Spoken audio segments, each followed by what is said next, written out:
passe pas.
ndox mi ci kaw lay nekk.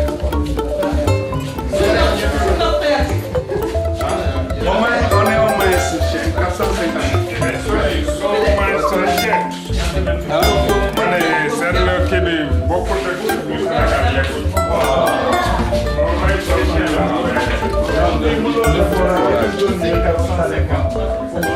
Mais la pompe est à 33 mètres. La pompe est à 33 mètres. Parce que déjà à 33 mètres, il y a de l'eau. Ah, il y a une pompe sous-sol. Il y a une pompe Cette profondeur. C'est pour chercher de l'eau.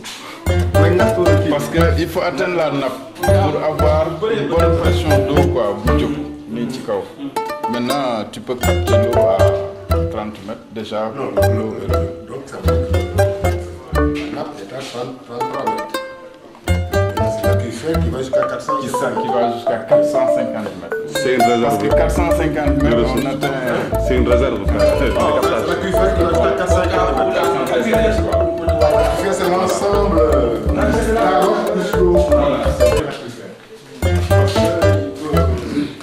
Il peut arriver que mon il faut descendre la pompe. C'est le niveau plus élevé qui a. Mais comment accéder à 30 mètres là pour régler le problème?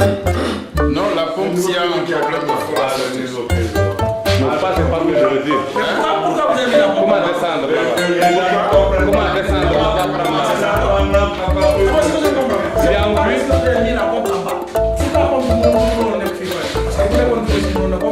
Vous n'êtes pas. Non, là, il y a dans toutes les pompes, il y a la hauteur d'aspiration et la hauteur de l'eau. Par exemple, l'eau en benne pompe, vous pouvez installer ici, vous demandez à 600 mètres. C'est pas possible. Il y a un truc statique, sauf l'effet forage. Donc, par la pression de la nappe, la nappe d'eau est comprimée sous. C'est comprimé. Mais sans l'effet forage, compression d'eau, il faut équilibre pression rétablir. Et puis équilibre pression, moi je affaiblir. Donc même vous stabiliser. Donc là, ça se stabilise à peu près 33 mètres. Les yo, on me dit que ça dormait à cette hauteur. Pour prendre l'eau à 400 mètres, il faut avoir une pompe au moins à 30 mètres de sol. Non, mais il y a d'autres types de pompes qui ont une capacité d'aspirer jusqu'à 33 mètres. Il y a des pompes comme ça. Mais ces genres de pompes-là, c'est pas ça. Et léegi ça a été financé par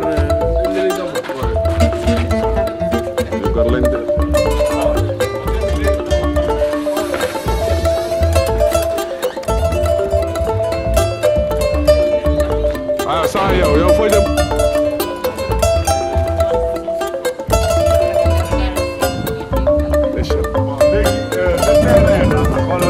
Forêt bi fu mu yem, là où sont les arbres, comme le terrain bi yem.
pression pour monter, c'est l'électricité. La pression pour faire monter l'eau, c'est l'électricité. Et pour faire descendre l'eau et disperser, c'est la pesanteur. Expliquez que Les Bernard. j'ai appris comme ça. Parce que ñu ngi dis ñu la affaire Non, man xamal ko mo expliquer sama jabar dafa am château d'eau mooy la. la capacité est grande de château d'eau.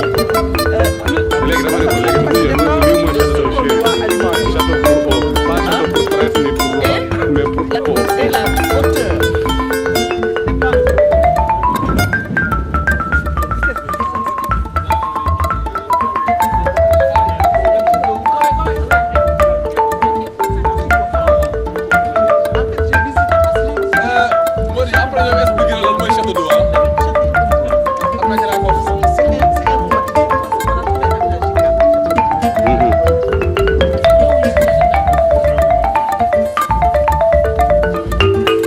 Des élèves, c'est là-bas.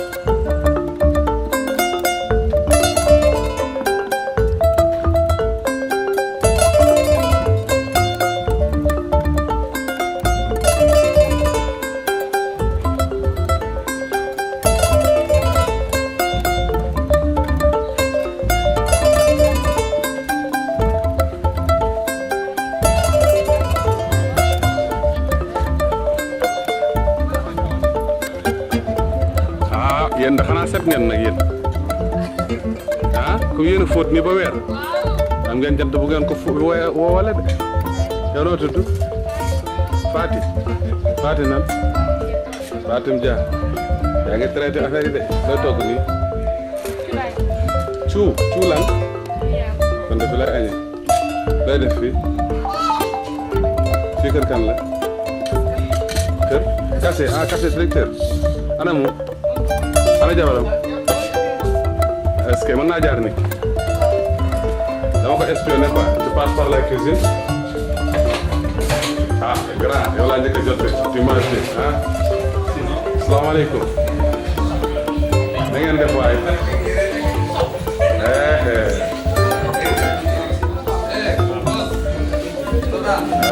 fi mooy kër Kassé directeur moom il est branché de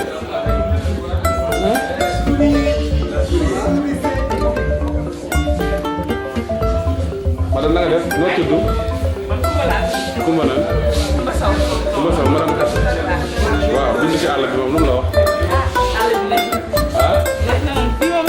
ah lu ko neexal neex na rek ah oui ah monsieur Kassé ah oui yàgg nga fi ah kon xam nga éclaireur de ñun nee na éclaireur ay dof yu taxawal ah monsieur Kassé bokk ci de bu dee dof yu taxawal ah lu tere gàddu fulaar yow ñu dox xale bi monsieur Kassé gis naa la gis maa ngi fi. namu naa la maa ngi law. naka waa kër gi mais ça va bien. nëbbutu mboora rek di noos rek. waaw ñu liggéey rek. ah di liggéey noonu la waaw. bébé excellent c'est bien. bébé na nga def Babacar wuyu. ah Babacar sa biir mu ngi nii mu ngi nii. jeex na tàkk. ok moi je passe par salaamaaleykum. sant waa gis naa fi lool moom da ngeen di joxante. waaye ñoom dañuy jàng nii waaye ñàkk jot rek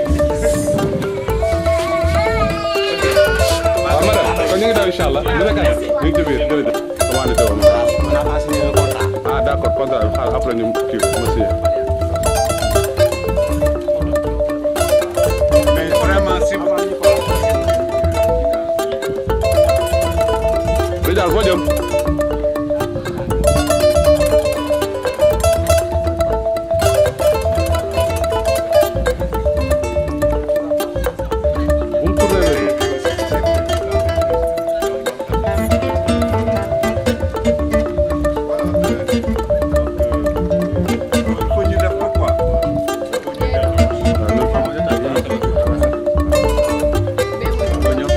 clôturer.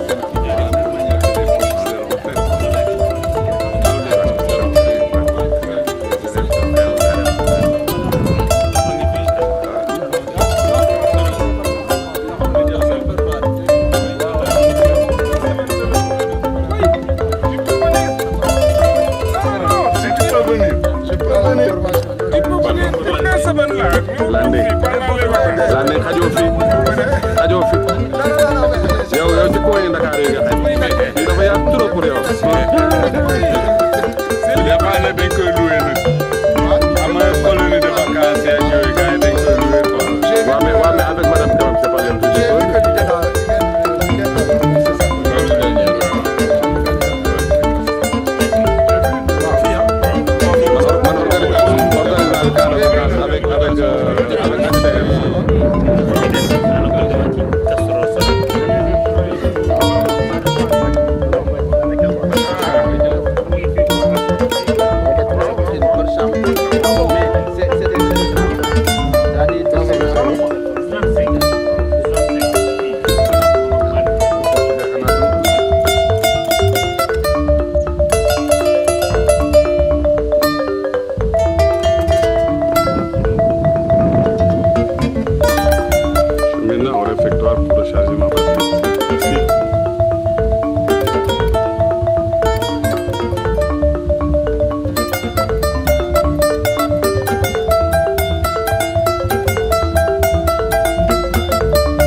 Le programme, donc il est prévu que l'équipe nationale nous donne quelques informations sur ses activités et surtout sur la convergence. Donc nous avons Ah, non, non, non, dama la yëngal. chance d'avoir le commissaire Ah, général. dama toog ne ma filmé. Alors, Man Moustapha laa tudd. donc, Dama toog ne dama toog waaw voilà, dama wuyu. donc je lui laisse la parole. Quoi. Waaw merci grand.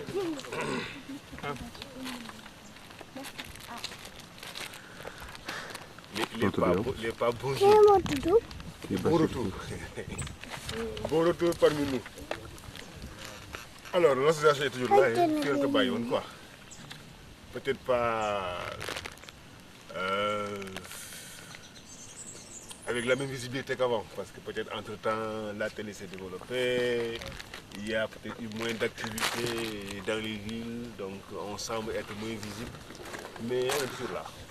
Et je pense que on continue, disons, à relever les défis, quoi. Avec évidemment, comme d'habitude, les hauts et les bas yaa ngi ma yëngal que nous tous connaissons yaa ngi ma yëngal. pour ce genre d'association. Ces 3 ans, on s'est surtout orienté dans, disons, la célébration du centenaire. Parce que comme vous le savez, en 2007, le Soudan aura 100 ans. Et donc, le Bureau mondial avait proposé à ce que toutes les associations nationales célèbrent en même temps donc ce centenaire. Et ce mandat donc, de 3 ans avait été inscrit dans cette dynamique-là. Et il y avait donc une proposition qui venait du en termes d'action. Une action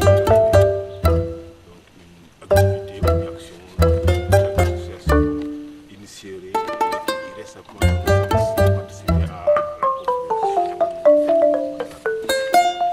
indépendamment évidemment de tout ce qui peut être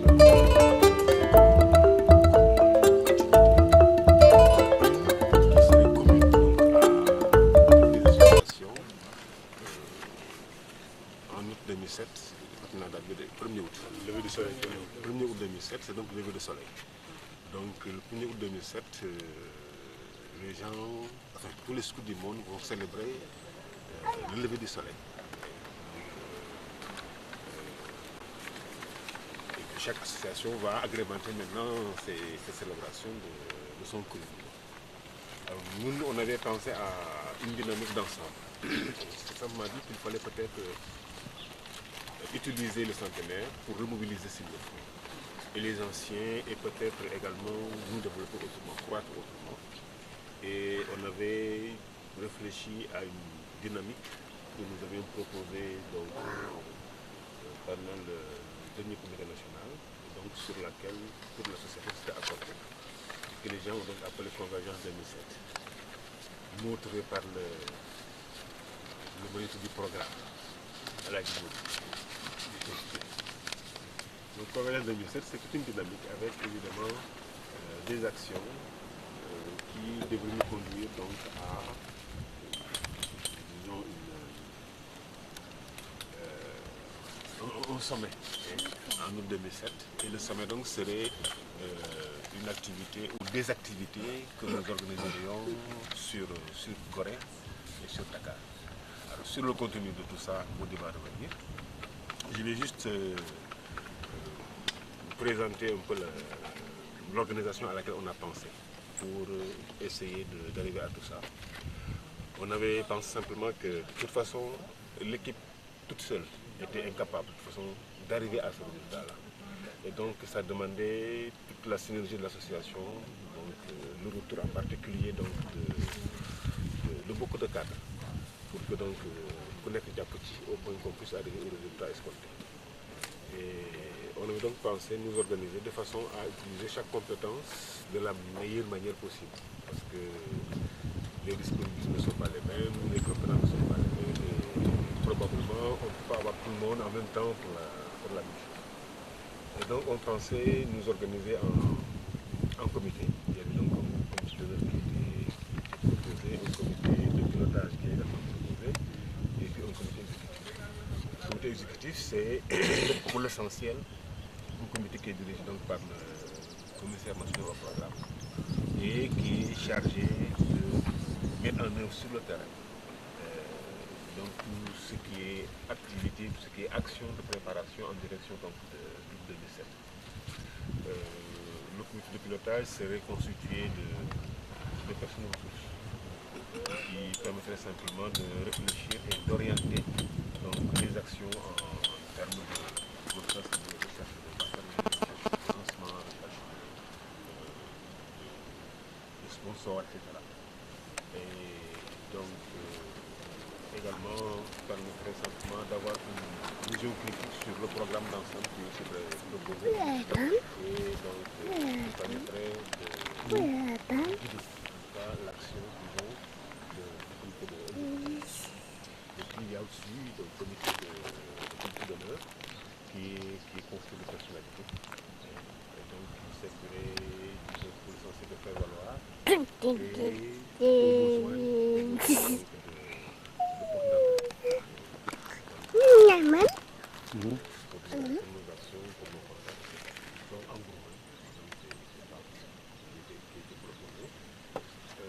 dernièrement, donc, on a envoyé sur le net en circulation des propositions de membres. Inspecteur Colombo. Et donc, on attend les réactions de nous accorder sur la proposition indépendamment du comité qui est déjà constitué et qui a été c'est pour le comité de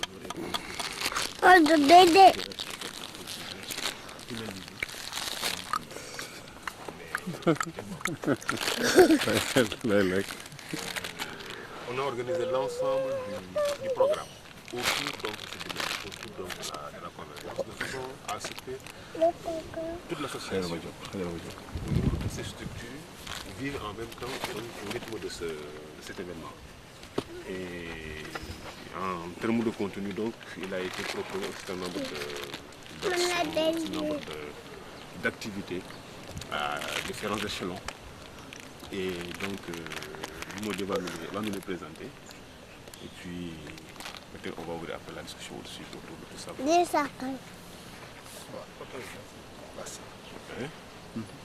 professeur. Je pense que... Oui, c'est clair, quoi. Peut-être que je vais parler juste des activités que nous avons proposé de faire, peut-être un peu du don de la paix, et là où est-ce que nous en sommes. Donc là, est-ce que nous en sommes.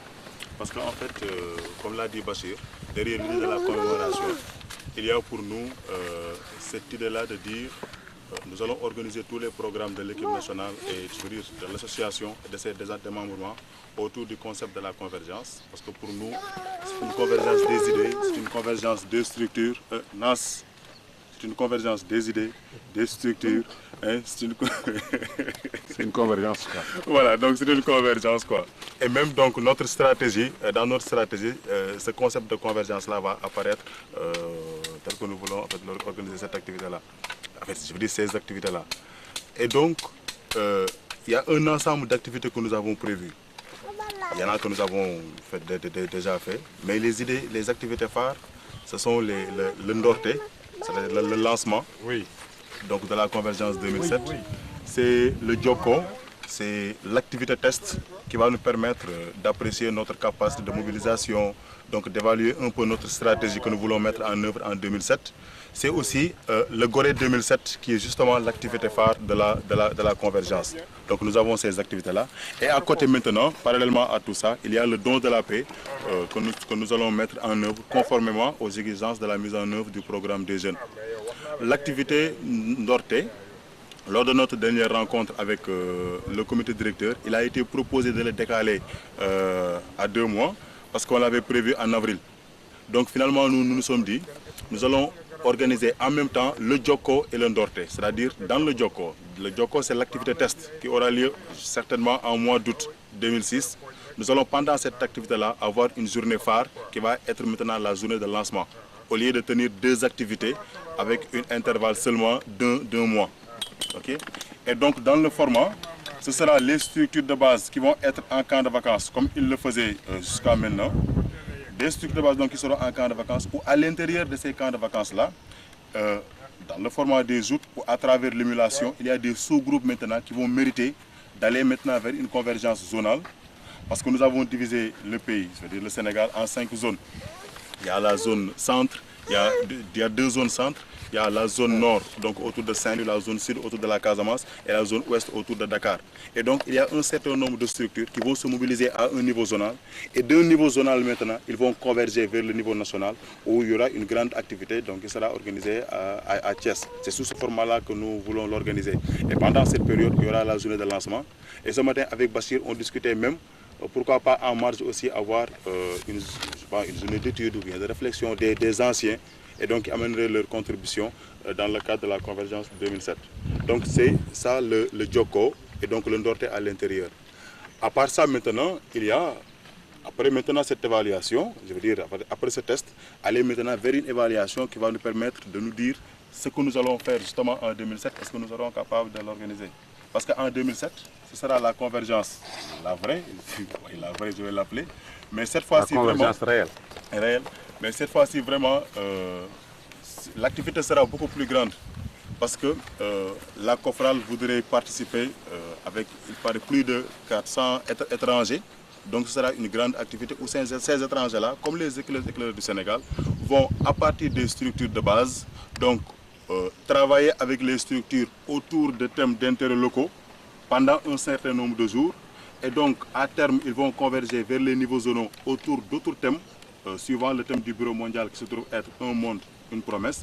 Et maintenant de la zone, les gens vont converger vers Dakar, avec maintenant le 1er août où tout le monde se retrouvera à Dakar et à Gorée où on va fêter. Comme ça s'est fait maintenant au niveau mondial, nous allons faire la levée du soleil donc du scoutisme, la levée du soleil du prochain centenaire de scoutisme. Parce que pour nous, au lieu de seulement commémorer, il faudrait faire de sorte que 2007 soit aussi, en fait pas un autre point de départ, mais que qu'en 2007, on soit vraiment dans les dispositions d'être vraiment, de pouvoir encore évoluer quoi. Au lieu de dire à 2007, on va seulement évaluer du moins, de voir ce que nous sommes, ce que nous faisons et tout. Non, 2007 pour nous c'est un nouveau départ donc, de scoutisme où vraiment on voudrait d'ici là mettre en place donc, les jalons, mettre en place les dispositions qui nous permettent vraiment d'être au grand rendez-vous quoi. Au lieu de se dire à cette occasion-là que voilà, il y a moins de marketing, il y a des difficultés par-ci, il y a des problèmes par-là quoi. On voudrait vraiment travailler de sorte qu'en 2007 c'est un nouveau départ mais vraiment un bon départ quoi. Donc voilà en gros ce qui se passera, en fait ce qu'on fera d'ici 2007. Maintenant, parallèlement au niveau de l'équipe nationale, il y a tous les programmes qui concourent vers tout ce qui se fait dans les départements et certainement tout ce qui se fait au niveau donc, des démembrements de l'association, tout va concourir vers 2007. Notre but, ce serait de nous dire à terme que nous avons vraiment une grande association, mais une association forte et viable. C'est ça qu'il faudrait atteindre en termes de résultats, au lieu seulement de penser à l'objectif de commémoration. Gorée 2007, ça se fait au niveau mondial. C'est le jour du lancement où, au niveau de l'Organisation mondiale du mois scout, ils ont prévu un jamboree à l'occasion d'activités qu'ils organisent eux-mêmes, de faire cette même levée de soleil là quoi. Nous l'avons prévu à Gorée et donc avec les gens de la COFRAL. Je pense que là, les vont peut-être mieux nous informer quoi. Parce qu'avec la COFRAL, il y a aussi d'autres activités, des séminaires qui vont avoir autour quoi. Derrière à côté de ces activités, il y a le don de la paix. Le don de la paix, chez nous éclaireurs, le don de la paix, ce sont des actions, ce sont des programmes, ce sont des projets que le Bureau mondial a proposés à l'ensemble des associations scouts nationales. Okay?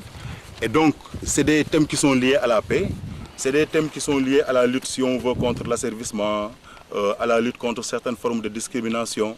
Okay? Et donc, chez nous, les éclaireurs du Sénégal, nous avons choisi le thème de l'amélioration des conditions de vie des talibés. En fait, des enfants en difficulté, mais surtout le cas des talibés, dans la plupart des zones. Ouais, donc nous, c'est ça que nous avons choisi. Et aujourd'hui, nous avons élaboré notre projet, que nous avons déjà même soumis au niveau du Bureau mondial, et peut-être au niveau de certaines structures, peut-être même au niveau de l'UNICEF. Donc maintenant, on peut avoir une porte d'entrée à travers Bellet. Donc certainement, on va déposer ça au niveau de l'UNICEF et tout. Donc c'est un projet qui va intéresser 55 daara dans le Sénégal, dont 5 daara par région. Et qui vraiment vient pour œuvrer à faire évoluer les infrastructures de ces daara-là. En tout cas, avoir une forme d'intervention originale des éclaireurs du Sénégal, autre que seulement l'assistanat. Et donc ce don de la paix-là, certainement va démarrer donc, à partir du Ndorté. Et pendant toute cette année-là, nous allons le dérouler, comme ça se fait aussi dans les autres pays du monde, où pendant toute cette période, pendant au moins 1 an, ils vont dérouler leur don de la paix, qui est juste une contribution modeste des éclaireurs du monde par rapport à la lutte pour un monde meilleur. Donc c'est notre don de la paix, c'est ça. Et donc des cadres de mise en œuvre, Bachir en a parlé tout à l'heure, il y a des comités qui existent déjà, comme le comité exécutif qui est en train de travailler. Et de l'autre côté, il y a les autres comités qui sont en train d'être mis en place. Et parmi nos activités, nous allons ce mois-ci, certainement en mi-mai, nous allons descendre l'équipe nationale, les personnes ressources, les formateurs, les gens qui sont dans le comité exécutif. Nous allons descendre vers les structures de base, maintenant travailler avec l'ensemble des structures sur leur forme d'intervention aussi. C'est-à-dire quel type d'intervention ils vont faire, quel plan d'action ils vont avoir à côté de ce plan national-là qui a été déjà discuté au niveau du comité national. Donc les gens vont travailler pour eux-mêmes, les structures de base vont donner leur... à terme, ils auront leur plan d'action et tout. Et c'est ensemble maintenant que nous allons converger vers 2007. Et donc ça se fera certainement dans 15 jours. Et donc à partir de ce moment-là, on va continuer avec notre plan d'action. Il y a des moments d'évaluation, il y a des moments de remédiation, il y a les autres activités qui vont venir. Et donc c'est comme ça qu'on compte progresser jusqu'en 2007.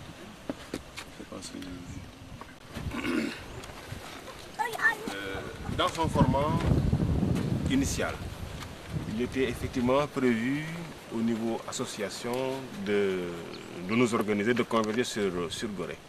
C'est-à-dire que ce qui amène la COFRAL, c'est qu'en fait, lors de l'AG, la dernière AG de la COFRAL qui s'est tenue au Bénin, dans le plan d'action de la COFRAL, il y avait, dans le cadre justement du centenaire, une proposition d'activité dénommée Caravane de la paix. Et donc qui devait aboutir, disons, qui devait partir du nord et puis arriver donc sur Dakar en passant par différents pays ouest-africains, notamment les pays membres de la COFRAL. Et donc nous avions seulement proposé que cette activité puisse coïncider avec la célébration donc, au niveau donc, du Sénégal du centenaire. Et donc c'est une action qui, en plus donc de l'accueil qu'il va falloir faire donc des caravaniers, comporte également un séminaire sur la paix. Et donc c'est une... Indépendamment de ce que nous avons prévu, donc nous en tant que participation à la célébration, il y a une activité que nous aurions en commun avec la COFRAL, dont le boss pourrait être shérif, comme dit Moustapha. Le shérif qui danse, oui. Ok. Donc voilà en gros, chef de camp. Voilà. D'accord, merci. Je pense que j'aurais dû commencer par ça. Il faut quand même, on a des nouveaux arrivants qui puissent se présenter rapidement avant qu'on complète et qu'on ouvre la discussion sur ça, quoi. Comme ça, tout le monde connaît tout le monde. Je vois, il y a 3 ou 4 personnes qui sont là, qui vont se présenter et on ouvre les discussions avant. Après. Ablaye Ndao, je suis membre du comité directeur. D'accord, oui. Qu'est-ce qu'il faut dire? Rapidement, quoi, en 2 minutes, tu dis un peu plus sur toi, quoi. Ok, bon. On a exigé ce totem, quoi. kon ñëppay présenté waa. Ah bon, tour de table la après yow. ankay non jëluñu ko woon. On va reprendre. Si bàyyi noonu rek. bul jaay ñenn ñi bàyyi sa bopp. J'ai commencé le scoutisme en novembre 1956 à Kaolack. Bon, j'ai été louveteau, éclaireur, routier, ensuite commissaire à l'administration. Ensuite j'ai fait caisse. Là où je pense que j'étais commissaire de branche jaune. Enfin, ma spécialité au niveau du scoutisme, vous savez que c'était divisé en branches. Et ma spécialité, c'était la branche jaune. Alors donc, j'ai fait caisse. J'ai été donc commissaire de branche jaune. Ensuite, responsable de troupe au niveau de l'école normale William Ponty. Après caisse, j'ai fait Mbour, école normale de Mbour. Donc j'étais le responsable donc, au niveau donc, du clan, puisque là c'est les grands qui étaient là-bas. Ensuite, et en même temps, je continuais à être commissaire de branche, c'était la région de Thiès. Après j'ai fait Saint-Louis, commissaire de branche de la formation. Et après Saint-Louis, je suis venu à Dakar, commissaire à la formation, ensuite commissaire régional à Dakar. Et voilà peut-être en gros mon circuit au niveau professionnel. Au niveau en tout cas action. Comme formation, j'ai fait ce qu'on appelait le CEP, quand école préparatoire. C'était en 65 à l'ex-école normale William Ponty. Ensuite, en 68, j'ai fait le camp africain formation. C'était au Togo. J'ai amené donc la délégation sénégalaise au Jamboree de 77 au Nigeria, à Jos. Bamba me regarde, il faisait partie donc des éléments. Voilà donc en gros mon circuit. Bon, j'étais membre de l'équipe nationale, commissaire, commissaire au programme. Et ensuite, maintenant, je suis au niveau du comité directeur. Et aux collectivités éducatives? Bon, ça, non, ça c'est collectivité éducative, ça c'est autre chose. Collectivité éducative, mon moniteur de collectivité éducative, ensuite directeur donc de collectivité éducative. Bon, peut-être en passant aussi au niveau du scoutisme, bon, je suis formateur, bon, formateur adjoint, ensuite formateur. Bon, dans le cadre profession, enseignant d'abord, éducateur spécialisé. Actuellement, je suis inspecteur d'éducation surveillée au niveau de la direction de l'éducation surveillée, la protection sociale. Et je travaille en même temps dans une ONG américaine comme consultant responsable des programmes. Est-ce que... Voilà. Un caméraman d'occasion. Moustapha Nia, donc j'habite Tuawan. J'ai intégré le mouvement des éclaireurs vers les années 1979 avec Mohamed Moustapha Ablaye Sen au CS Ababakar Sy. J'ai été chef de patrouille, comme tout le monde je crois, chef de troupe ensuite, à Tuawan toujours, et puis membre de l'équipe du district des Niayes, je disais avec Pierre Amé, avec Lamine Fab, avec Samba Sow, etc. Et même plus tard avec Abdou Mbakelo. Ensuite, je suis parti à Dakar, où j'étais membre de l'équipe régionale de Dakar, chargé du développement communautaire, ensuite chargé de la promotion féminine. Et je dis actuellement, je suis membre du comité stagiaire au comité directeur des éclaireurs. Sur le plan professionnel, je suis informaticien, je suis à Cotecna, une société qui fait les importations, les inspections des importations. Au Salam. C'est bien cette fois-ci? Oui. Okay. Donc pour la petite... Non, ici c'est entre nous quoi. Okay. Comme Nelbe Sedna Bahna. Ok. Donc pour la petite histoire, je suis rentré dans le scoutisme en 80. J'ai failli devenir un élément de la Croix-Rouge jeunesse parce que c'était lors d'un défilé qui s'était organisé au stade Ngalandou Diouf. Tout jeune, j'étais impressionné par les tenues. Et je me dis, l'année prochaine, je vais défiler. Et c'est comme ça qu'un voisin m'a dit, je suis éclaireur, donc j'ai adhéré au scoutisme en 80. Louveteau, éclaireur, chef de patrouille. J'ai fait le COP, le badge de bois et puis formateur adjoint. Donc là, je suis commissaire national aux collectivités éducatives.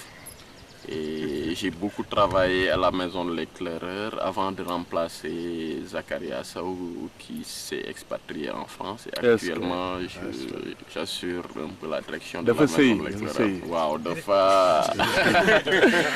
ouais, je suis directeur de la maison de l'éclaireur. Je suis directeur de la maison de l'éclaireur, formateur des éclaireurs. Et actuellement, j'assure la fonction de commissaire national aux collectivités éducatives. Donc, de formation, je suis un technicien supérieur du tourisme. Alors, Viviane Hérault, je suis membre de l'association Solidarité Notre Fisc. C'est une association donc, de solidarité internationale et nous avons des actions de partenariat particulièrement avec la Maison des éclaireurs dans le domaine de l'éducation, de la santé et du sport. Sur le plan personnel, je suis enseignante, institutrice et j'ai aussi été scout quand j'étais petite et j'ai quitté pour des raisons un petit peu confessionnelles. Voilà. Parce qu'en France, le scoutisme est très très souvent confessionnel et bon, ça ne me convenait pas et c'est pour ça que j'ai quitté. Attendez ça, yo. Fan? Qui c'est yaay? Qui c'est yaay? C'est yaay, tu en as marre alors. Donc, effectivement, au niveau de la COFRAL, on a prévu ce qu'on a appelé la caravane de la paix. La caravane de la paix qui est en fait une caravane d'échange d'abord entre le nord et le sud, mais aussi une caravane qui va faire la promotion de la paix tout le long du séjour. On a prévu donc deux axes.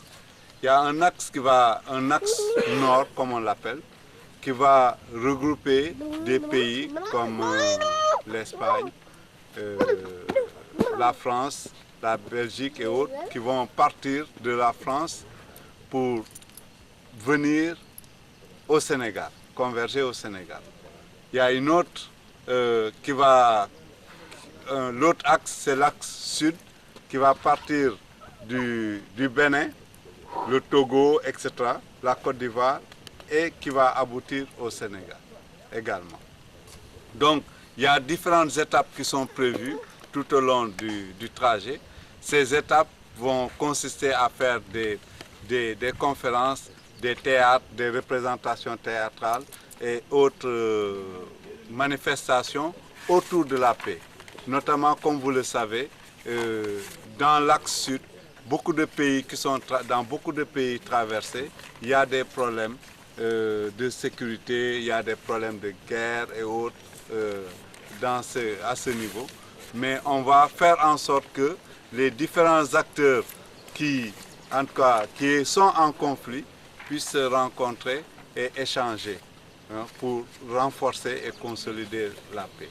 C'est vraiment autour et pour converger quoi. Converger quoi. On vient vers Gorée et à Gorée, on organiserait un atelier sur la paix quoi. Donc c'est une marche, une caravane de la paix. On veut en tout cas que tous ceux qui participeront en tout cas à cette caravane puissent être des ambassadeurs de la paix. Donc les informer, les former sur les comportements de paix, les comportements à risque, mais aussi les comportements de paix. C'est un peu une précision pour cette caravane de la paix que nous organisons. Maintenant, je pense que le débat est ouvert. S'il y a des questions qu'on veut poser à l'équipe nationale,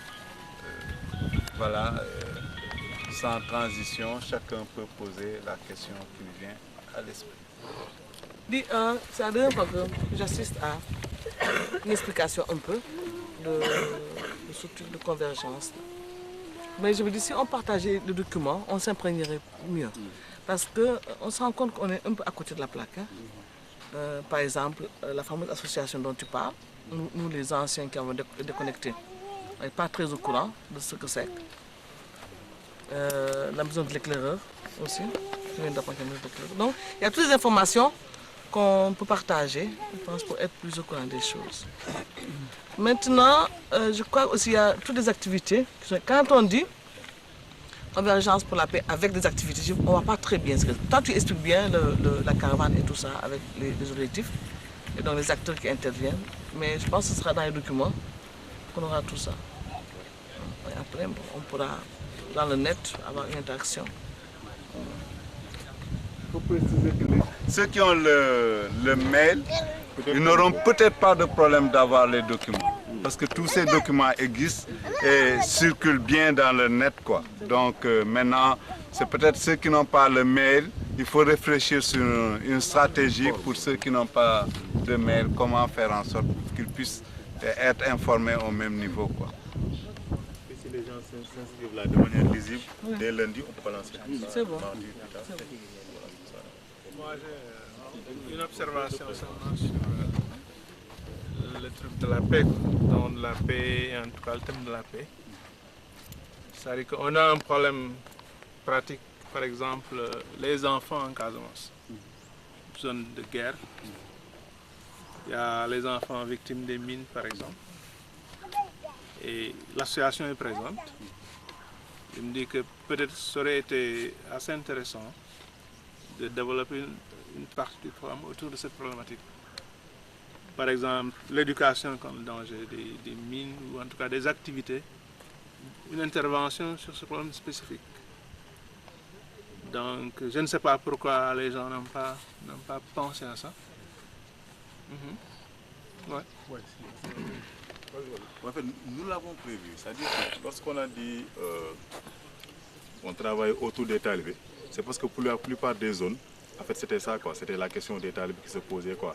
Quelque part dans Dakar, à Saint-Louis, un peu dans la région peut-être de Thiès. Mais nous avons dit dans les zones où il y a des spécificités. C'est justement les descentes que nous allons faire sur le terrain. Ces plans d'action-là que je dis que nous allons concevoir avec les structures de base, va tourner autour de ça. Par exemple, tu vas voir Ziensor qui va te dire que ce qui m'intéresserait, par exemple, ce seront les enfants justement qui sortent sur les mines, ou bien les OEV, les orphelins là, porteurs de virus, qui peuvent intéresser peut-être une autre zone. Okay? Nous, ce qu'on leur propose, c'est que globalement, au niveau national, voilà, nous avons la question des talibés. Nous voulons travailler sur les enfants. Mais maintenant, quand on va sur le terrain, les week-ends prochains, nous allons voir qu'il y aura des structures qui vont te dire non, ça nous intéresse beaucoup plus que telle autre chose. Et ensemble, on travaille la conception et maintenant organiser l'articulation entre tout ça. La différence pour la question n'est pas locale, c'est vraiment nationale. Et que ça mérite une attention au niveau central. Oui, c'est-à-dire que la Bamba, il y a déjà une expérience en fait dans le domaine avec les éclaireurs de Ziguinchor qui ont travaillé pendant très longtemps, disons, avec l'ONG sur cette dynamique-là. On ne l'a pas pris au niveau national parce que simplement nos amis scouts en fait l'ont pris eux au niveau national. Et on n'aurait pas aimé nous télescoper un peu sur le terrain, sur la même dynamique. Et puisque les éclaireurs de Ziguinchor sont déjà dans la dynamique, qui peuvent continuer donc cette dynamique dans le cadre donc, de la convergence, il n'y a pas de problème. Et nous n'en avons pas fait une thématique nationale parce que simplement nos amis scouts déjà en ont fait une thématique nationale. C'est juste pour ça. Je voulais préciser à l'intention de Bamba que nous avons, même du temps où c'était assez chaud, contribué à réfectionner des écoles et à faire en sorte que l'enseignement puisse se poursuivre dans ces zones. Parce que pour nous, la question, elle est primordiale, quoi. Je me rappelle qu'on réfectionnait une école où l'armée avait campé avec un cantonnement avec ses chars. Mais l'armée a occupé l'école, si vous voulez.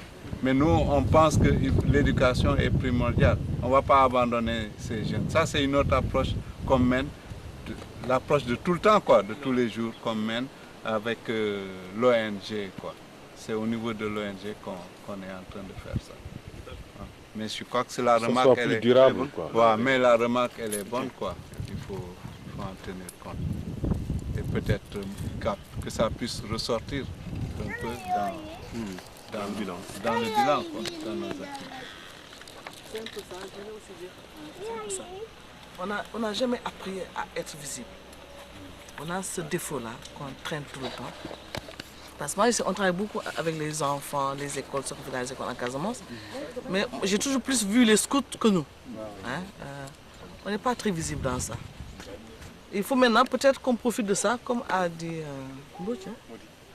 Maudit, qu'on apprenne avec cette convergence à nous rendre plus visibles. C'est ça. Maintenant, en ce qui concerne les talibés, c'est un thème très difficile. Je crois qu'il faudrait qu'on réfléchisse sur ça. Parce qu'il y a tellement de choses qui avaient déjà essayé d'être faites, qui n'ont pas abouti. Qu'est-ce qui est faisable? Comment on va identifier ça? C'est un domaine très sensible dans ce pays-là.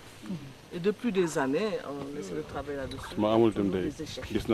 Il faut aussi tirer un peu les leçons de ce qui a été fait, pourquoi il y a eu des échecs et tout faire pour qu'on évite ça. Je vais un peu voir, personnellement, voir un peu le document et puis faire un feedback par rapport à certaines choses. C'est pas évident, hein? C'est un projet en fait qui ne date pas. Enfin, on a voulu profiter de la convergence pour effectivement nous engager à fond dedans. Mais c'est en fait un projet que nous avions à l'origine avec le ministère de la Famille du temps de Kébé, je crois, la femme Kébé là. Voilà. Et donc on s'était accordé pour donc mettre en place un petit projet talibé dans le cadre de la Zakara House, je crois. Et on a écrit le projet. Et dans la semaine qui a suivi, donc notre rencontre avec le ministre, la ministre, on l'a fait sauter. Donc, du coup, on s'est retrouvé avec un projet entre les mains, sans le contact en fait. Et donc depuis lors, on cherchait un peu à le finaliser. Et bien c'est l'occasion que nous avons trouvé pour le cas.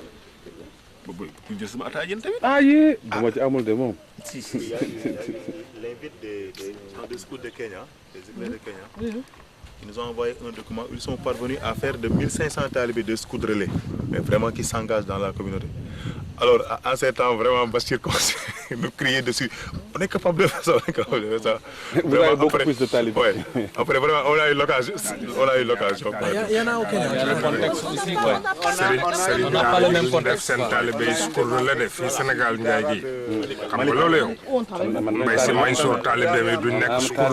Il y a aussi les réalisations. Il est déjà assez bien structuré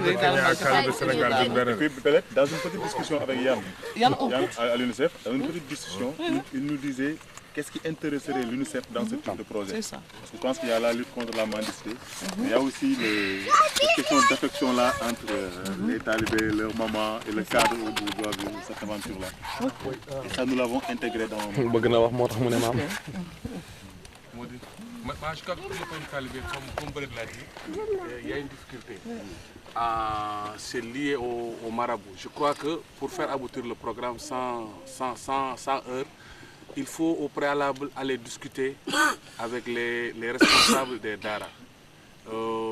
Personnellement, une fois j'essaie d'intervenir à travers un programme local à Tuawan, mais je l'ai arrêté parce que je suis allé jusqu'à l'UNICEF qui était d'accord pour financer l'activité. Mais nous, on n'osait pas continuer parce que pour pouvoir le faire, il nous fallait avoir l'aval du marabout. Et que de façon personnellement, je me disais que ce n'est pas moi d'aller discuter un tel programme avec lui parce que je suis très petit pour le faire. Et je n'avais pas encore d'interlocuteur. Ça a tellement plus de temps que j'ai laissé. Mais je sais qu'à chaque fois, parce qu'il y a quelque chose que les marabouts ne comprennent pas. Souvent, ils pensent qu'en intervenant, on transforme les daras. On les sous-estime. On pense que les enfants ne sont pas bien encadrés. Je crois qu'il faut lever ce voile-là, d'abord, avant d'intervenir au niveau du programme. Sinon, on risque de s'engager, d'injecter de l'argent et de ne pas trouver un répondant. C'est pour cela. Je pense que c'est très intéressant que... Je ne sais pas où ça va se passer. Peut-être qu'on vienne d'une rencontre ou qu'on le fasse rapidement sur le net. Mais ce serait intéressant qu'on ait un échange sur la question, de façon à voir tous les obstacles, tous les préalables en tout cas à remplir dans la mise en œuvre donc, de ce programme. Je pense que rien ne se pose aujourd'hui à ce que, parallèlement à une recherche de financement que l'on ferait pour donc, ce projet, on prépare le terrain justement en levant donc tous ces obstacles éventuels et donc en préparant déjà effectivement les mythes coraniques. Là, ce qu'on comptait faire déjà, c'est en partant du Dara de Malika, voir comment impliquer d'autres Dara déjà dans la région de Dakar. Ça poserait peut-être moins de problèmes. Mais il est évident qu'à l'intérieur, comme tu dis, l'obstacle numéro 1, effectivement, c'est les mythes coraniques. C'est les mythes coraniques et eux, il faudrait les avoir comme associés, comme partenaires plutôt que comme autre chose. Sinon, effectivement, on va à l'échec. Ce serait bon qu'on ait des idées en fait par rapport à la mise en œuvre, disons, donc, du projet. Et de façon à nous y préparer. Parce que c'est vrai qu'on n'y est pas trop, en tout cas très bien préparé, parce que simplement on a réfléchi à l'idée, on a peut-être réfléchi un peu à la mise en œuvre, parce qu'à l'origine de l'idée c'était donc un projet avec Zakat House, donc il y avait déjà le lieu, le local, la cible, hein. Et là en fait ce que nous avons fait c'est que nous avons élargi le projet. À l'origine c'était pour peut-être une cinquantaine de talibés, là c'est pour pas des talibés mais des Dara, 50 Dara, bon, c'est déjà quelque chose. La dynamique n'est pas là. Donc ce serait bon peut-être que, moi dit, tu inities déjà sur le net. Sur la semaine, on peut avoir déjà des réflexions, des avis des uns et des autres déjà. Ça ferait avancer, je pense. En plus qu'avec le Dara de Malika, justement ce qu'on avait fait l'autre jour avec c'était tellement intéressant qu'ils nous ont proposé une journée de réflexion où on va amener notre expertise, ce que nous proposons en tant qu'éclaireurs, eux par rapport à ce qu'ils veulent. Le tremplin du Dara qui est aujourd'hui un vrai centre de formation professionnelle, réfléchir ensemble sur tout ça, quoi. Essayer de voir comment d'un point de vue pédagogique les éclaireurs peuvent venir en appoint par rapport à tout ce qui se fait là-bas. L'autre chose c'est qu'il faut prendre en compte aussi que maintenant les Dara s'organisent. Et aujourd'hui il y a des réseaux qui sont très très ouverts vraiment à ces innovations-là, quoi. Surtout lorsqu'il s'agit de travailler dans la préparation à l'insertion des talibés. Nous, là-bas, on travaille déjà avec un réseau de 25 Dara. Et je sais qu'à côté, il y a d'autres réseaux qui existent, dans Dakar comme dans les autres régions, quoi. Maintenant, aller vers une première réflexion peut-être entre nous, qui nous permettrait maintenant d'aller vers une grande réflexion avec l'ensemble de ces réseaux-là, en fait une question nationale. Je pense que c'est ça, peut-être l'intérêt de la question. Ouais. Je crois que c'est là où se pose le problème. Le fait que ça soit un volet national. Parce que le Dara de Malika, ce qu'il faut savoir, c'était un Dara test par rapport à ce programme-là. C'est un Dara déjà ouvert. C'est comme c'est un Dara formé par un tel programme. Ils ont été toujours ouverts. À chaque fois aussi, on les cite comme exemple. Mais ce n'est pas le seul Dara. Et je crois qu'il faut approcher les autres, voir leurs difficultés, voir qu'est-ce qu'ils n'ont pas compris là-dessus. Ne serait-ce que donner des explications et même des références par rapport, et des témoignages même par rapport au Dara de Malika. Mais à chaque fois que le gouvernement ou des organisations interviennent auprès des talibés, c'est tout le temps le Dara de Malika pratiquement. Parce que le Dara de Malika qui a compris ça, qui a fait le test avec, donc qui est porteur du programme, quoi. Et même, je crois que ce n'est pas le seul Dara au Sénégal. Pour aller vers les autres, il faut aussi les convaincre. C'est pour ça que je dis, le Dara de Malika ne pose pas problème. Ça pose pas problème. Oui, c'est ça, ça pose pas problème. Ils ont été toujours ouverts pour ce programme-là. De l'appui au Dara, même avant que je sois à l'UNICEF au niveau de Tuawa, les marabouts forts sont très frileux par rapport à un changement qu'on apporterait. Et c'est ainsi que Tuawa, le marabout avait refusé totalement toute intervention de l'UNICEF dans ces Dara. Il fallait recommencer les choses. Notre objectif, comme je vois, vous avez dit qu'il y ait les mesures d'hygiène, que le talibé se lave les mains, que le talibé ait des soins. On a été obligé d'utiliser une autre porte d'entrée. Carrément de dire que maintenant UNICEF tord le fallait. Et j'étais en ce moment à Tuaon. On a pris les gros Dara. Le Dara de... Pas Irando, qui refusait carrément de prendre 2 grands talibés, de les former comme des relais au niveau du centre de santé. Et ces talibés pouvaient apporter les premiers soins aux petits talibés. Et étaient comptables de la santé des talibés là-bas. Et les talibés ont été arrivés à ce que tous les talibés soient inscrits dans un cahier. Ils avaient tous un cahier. Avec ce cahier, ils arrivaient au centre de santé, ils étaient pris en charge. Donc, on était obligés de partir par quelque chose qui les intéressait, la santé des enfants.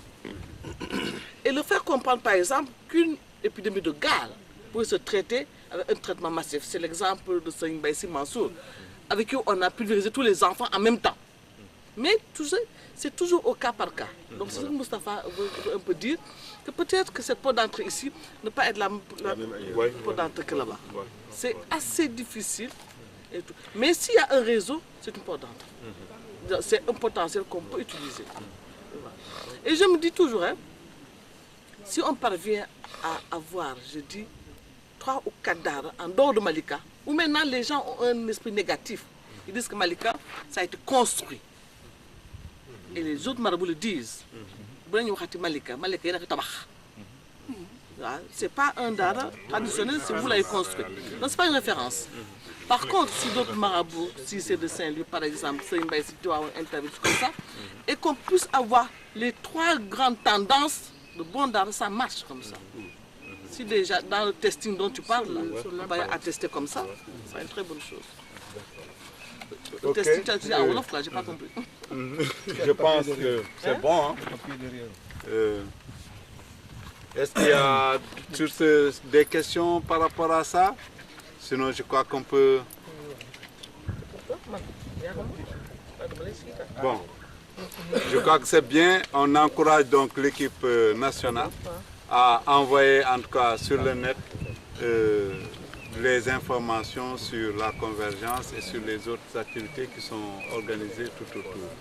Et on encourage aussi ceux qui sont là à vulgariser et à participer aussi à enrichir ces documents, quoi, ne pas hésiter à donner leur point de vue et des idées sur ça. Très rapidement, juste mentionner le dara spécifique fini, c'est à Ngali après Ngaï. J'ai été discuter avec les gens. Par exemple, c'est dans le village. Ils ont reconstruit, ils ont fait 2 ou 3 salles de classe. Il y a comment il s'appelle, Massamba Saré, ancien des affaires étrangères. Il est du village. Il a tout reconstruit. Ils ont mis des tables bancs et tout. Ils ont 1 ou 2 toilettes. Mais c'est des gens qui sont prêts à des partenariats comme ça. Ils font le Coran et ils font le certificat en arabe. J'ai discuté avec le responsable de l'école sur ce qu'il faisait, comment il voyait le truc. Donc potentiellement, c'est une zone intéressante. À côté, avant de quitter la route de Pékès, j'ai oublié le village, il y a un grand dara où tous les grands marabouts mourides envoient leurs enfants. J'ai discuté avec le responsable, le marabout. Il dit qu'il a commencé en 66, il y a 40 ans, mais qu'il n'accepte pas d'intervention étrangère. On peut lui donner maintenant des vivres ou autre chose en don, mais son programme et ce qu'il fait, ça le regarde personnellement. Il ne discute pas, quoi. Mais certainement, c'est le genre de dara qui pourrait accepter des dons en vivre ou des trucs de santé, mais pas d'intervention sur la matière première.